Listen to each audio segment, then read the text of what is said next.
What happens when America's country music queen comes face to face with late-night television's golden boy, and a simple interview turns into the most explosive television moment of the year? Tonight, we're diving deep into the shocking confrontation that had millions of viewers glued to their screens and left the entire entertainment industry buzzing. Before we get started, make sure to hit that subscribe button and drop a comment below, telling me what you think really caused this heated exchange. Trust me, you're not going to want to miss a single word of what went down.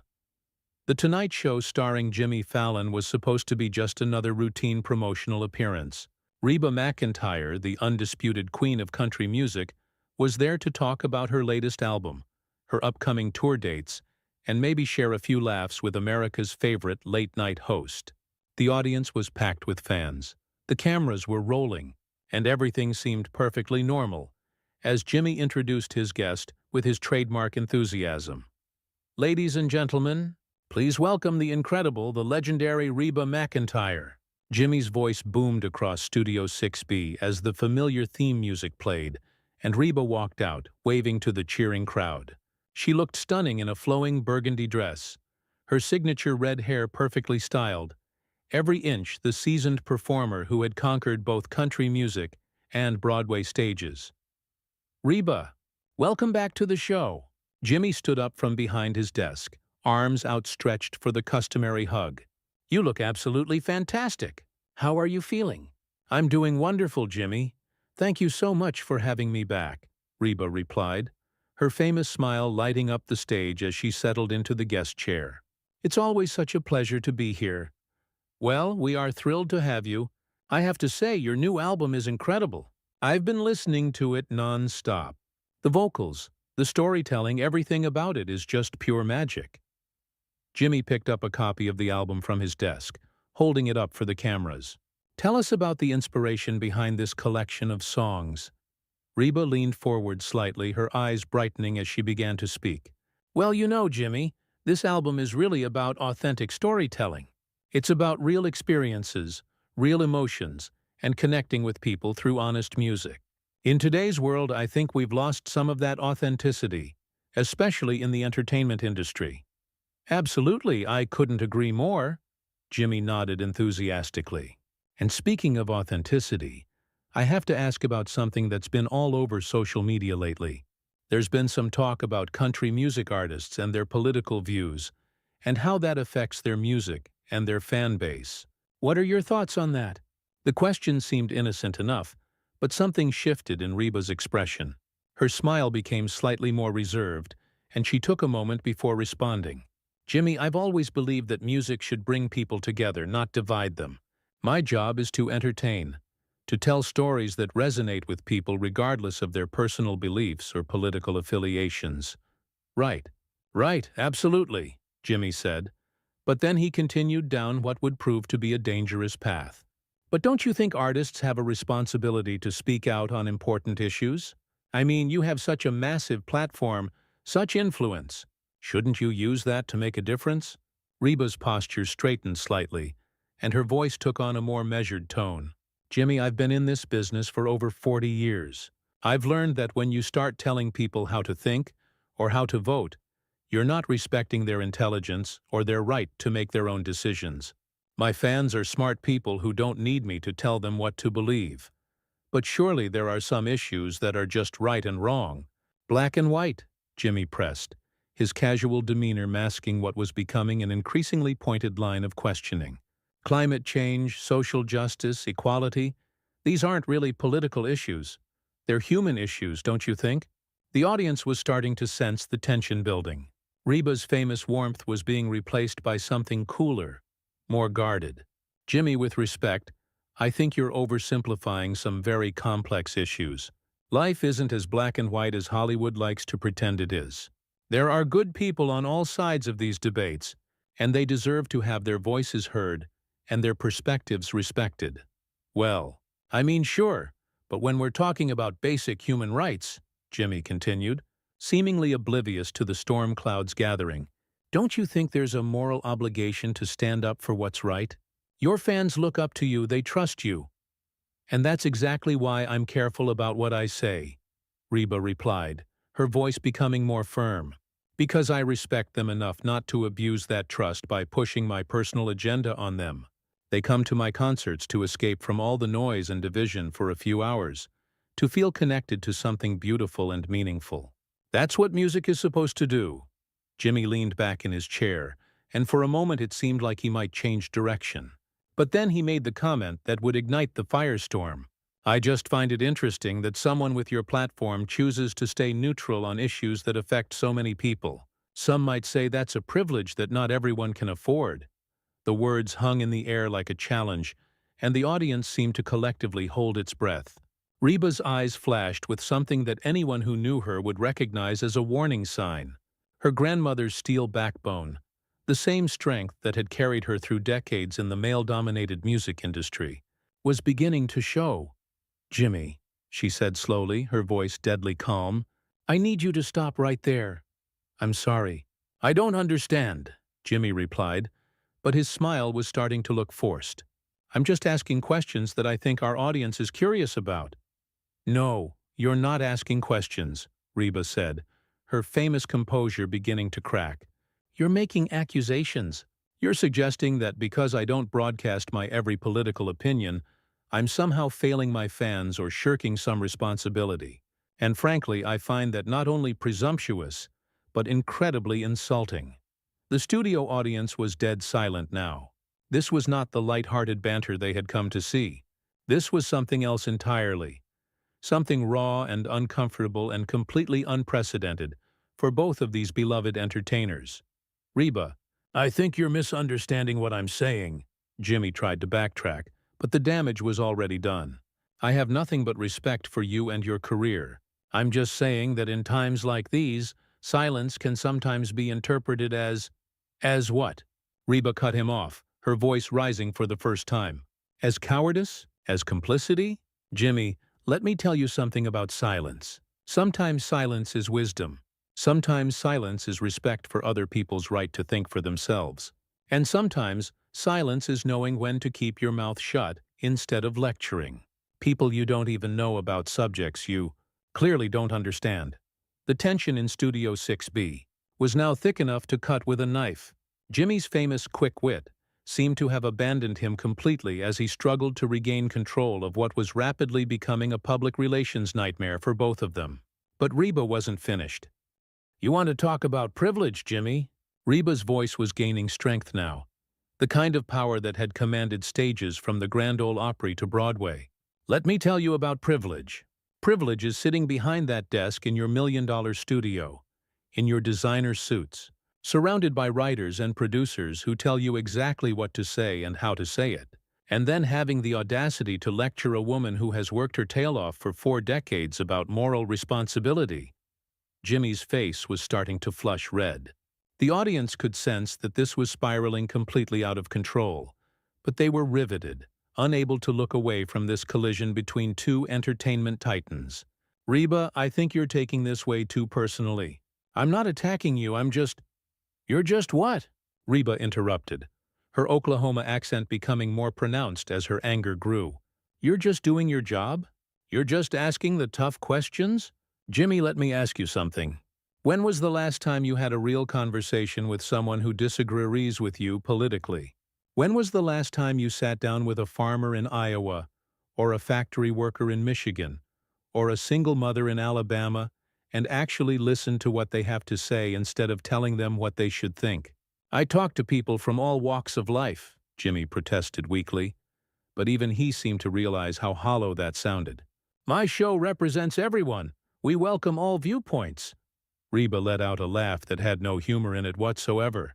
"Your show welcomes all viewpoints? Jimmy, your show is a liberal echo chamber masquerading as mainstream entertainment. You and your writers sit around making jokes about half the country, and then you act surprised when those people feel alienated and disconnected from the entertainment industry.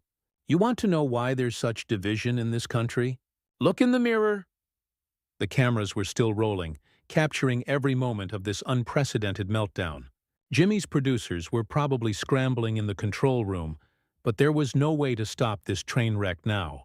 It was live television at its most raw and unpredictable, "That's completely unfair," Jimmy shot back, his famous nice guy persona finally cracking under the pressure. "We make fun of everyone equally.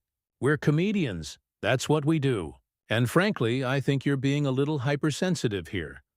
The word hypersensitive was like throwing gasoline on a fire. Reba's eyes blazed with a fury that made it clear Jimmy had just made the worst mistake of his television career. "Hypersensitive?" she repeated, her voice dropping to a dangerous whisper. "Did you just call me hypersensitive for standing up for my fans and my values?" "I didn't mean it like that," Jimmy stammered, but it was too late. "I just think maybe you're overreacting to what was meant to be a friendly conversation about important issues." "Friendly conversation?" Reba stood up from her chair, her full height making her an imposing figure even next to Jimmy's desk. "Jimmy, there was nothing friendly about what you just did. You invited me on your show under the pretense of promoting my music, and then you ambushed me with a political interrogation designed to make me look bad if I don't give you the answers you want to hear." "Nobody ambushed you," Jimmy said, his voice rising to match hers. "These are legitimate questions that your fans deserve answers to. If you can't handle a few tough questions, maybe you shouldn't be doing interviews." The audience gasped audibly at that comment.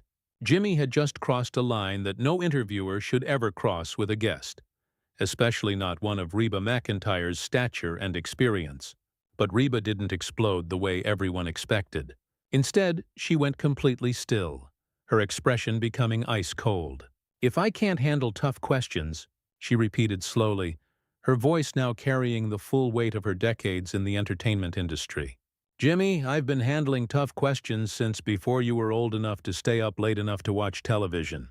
I've been grilled by reporters about everything from my divorce to my business decisions to my parenting choices.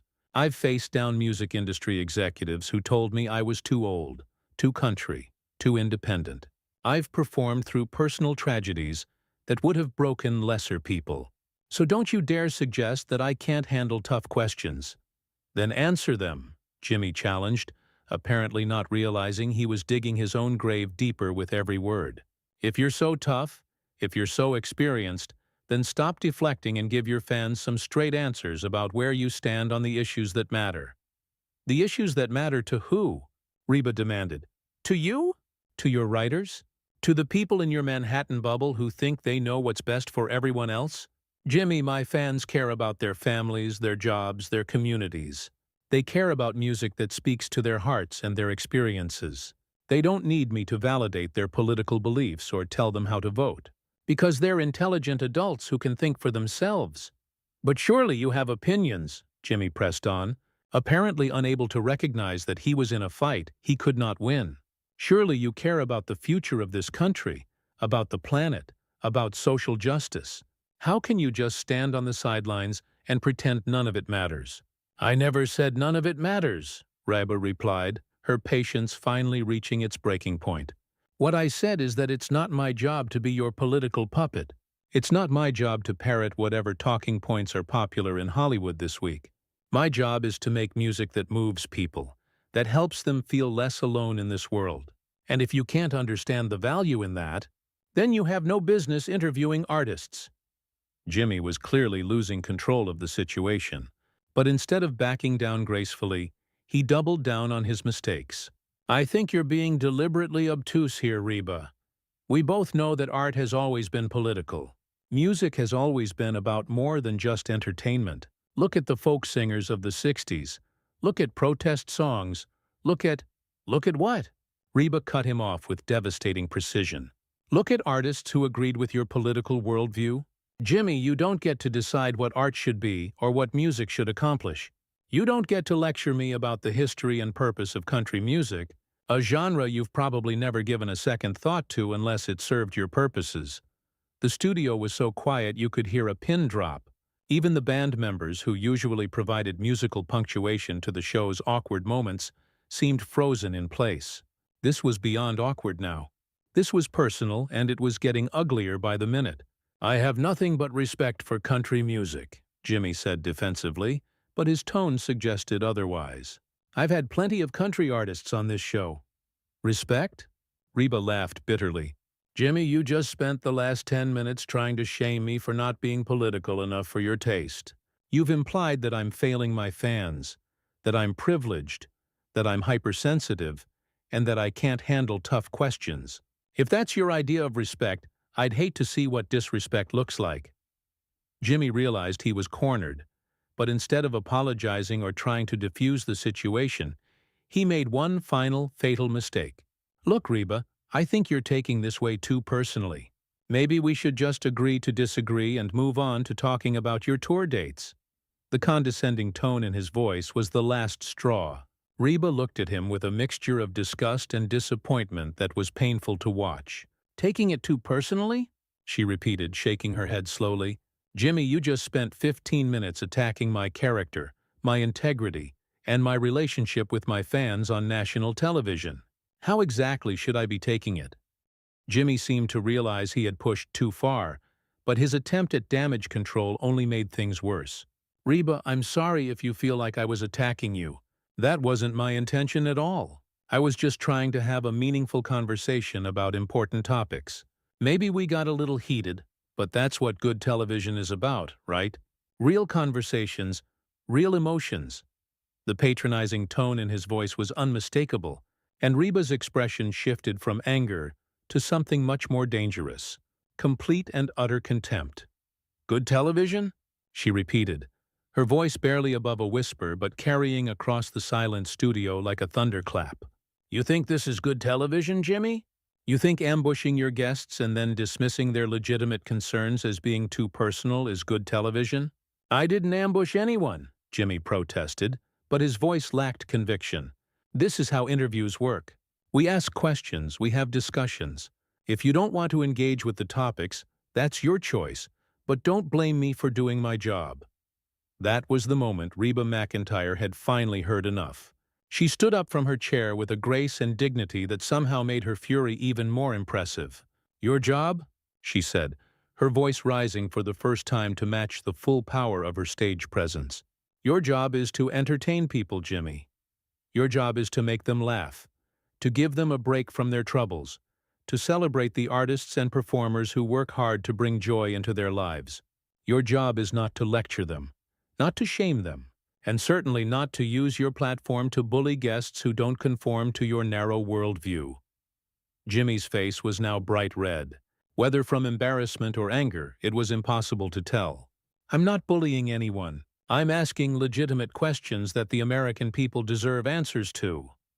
The American people? Reba's voice dripped with sarcasm. Jimmy, you don't speak for the American people. You speak for a tiny fraction of coastal elites who think they know better than everyone else.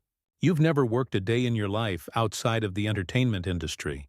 You've never struggled to make ends meet, never worried about losing your job to automation or overseas competition, never had to choose between paying for groceries or paying for medicine. But somehow you think you're qualified to lecture the rest of us about morality and responsibility. The audience was completely silent now, riveted by this display of raw emotion from one of country music's most beloved figures. Jimmy was clearly struggling to regain control of the interview, but every attempt he made only seemed to dig himself deeper into the hole. That's completely unfair, he said, his voice cracking slightly. You don't know anything about my background or my experiences, and frankly, I think you're being incredibly disrespectful to me and to this show. Reba let out a sound that might have been laughter if it hadn't been so cold. I'm being disrespectful? Jimmy, you invited me here as your guest, and then you spent the entire interview trying to make me look like a coward or a fool for not sharing your political opinions. You've been condescending, dismissive, and downright rude. And now you have the audacity to accuse me of being disrespectful? I think you need to calm down, Jimmy said, and the moment those words left his mouth, everyone in the studio knew he had just made a catastrophic error in judgment. Reba went completely still, her eyes blazing with a fire that would have made lesser mortals step back. I need to calm down? She repeated, her voice deadly quiet. Did you just tell me to calm down, Jimmy? Did you really just tell a woman who has spent her entire career dealing with men who think they know better than her to calm down? Jimmy realized his mistake immediately, but it was far too late to take it back. I didn't mean it like that. I just think we should lower the temperature here and try to have a civilized conversation." "Civilized?" Reba's voice rose to its full power now, filling the studio with the kind of presence that had commanded stages around the world. "There's nothing civilized about what you've done here tonight, Jimmy. You've shown complete disrespect for me, for my fans, and for the very concept of honest dialogue. You've proven that you're nothing more than a bully with a television show who thinks his platform gives him the right to attack anyone who doesn't march in lockstep with his political agenda." Jimmy was now visibly sweating, his famous composure completely shattered. "Reba, please, I think you're overreacting here. This is just a friendly debate between two people who obviously care about this country." "Friendly?" Reba shook her head in disgust. "Jimmy, there was nothing friendly about this from the moment you started your interrogation. You came into this interview with an agenda, and when I didn't give you the sound bites you wanted, you decided to try to bully and shame me into compliance. Well, congratulations. You've succeeded in showing your true colors to millions of people." She began to remove her microphone, her movements deliberate and controlled despite the obvious fury radiating from her every gesture. "You know what the real tragedy is here, Jimmy? You had a chance to have a genuine conversation with someone who has lived through 5 decades of American history, who has seen this country and this industry change in ways you can't even imagine. You could have learned something. Your audience could have learned something. Instead, you chose to turn it into a political ambush because you thought it would make for good television." "Reba, please don't do this," Jimmy pleaded, finally seeming to understand the magnitude of what was happening. "Let's just take a breath and start over. We can edit this, we can—" "Edit this?" Reba's laugh was sharp and bitter. "Oh no, Jimmy. You wanted good television? You wanted real emotions and real conversations. Well, this is what real looks like. This is what happens when you disrespect someone who has earned the right to be treated with dignity and courtesy." She placed the microphone on the chair she had been sitting in and looked directly into the camera, addressing the audience both in the studio and at home. "To the wonderful people who came here tonight expecting to see a fun interview about music and entertainment, I apologize that you had to witness this. You deserve better. You deserve hosts who celebrate artists instead of attacking them, who bring people together instead of driving them apart." Then she turned back to Jimmy, her voice carrying the full weight of her disappointment.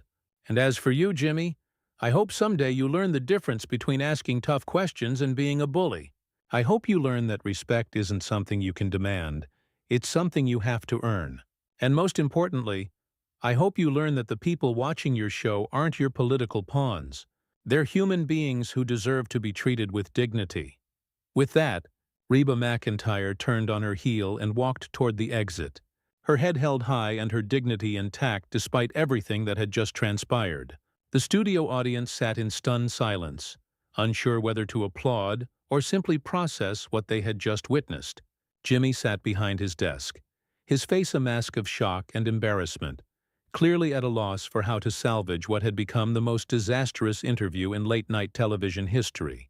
The cameras continued to roll, capturing every moment of his humiliation as one of country music's greatest stars walked out of his studio and out of his show. As Reba reached the exit, she paused for just a moment and looked back over her shoulder. "Jimmy," she said, her voice carrying clearly across the silent studio, "next time you want to have a political debate, invite a politician.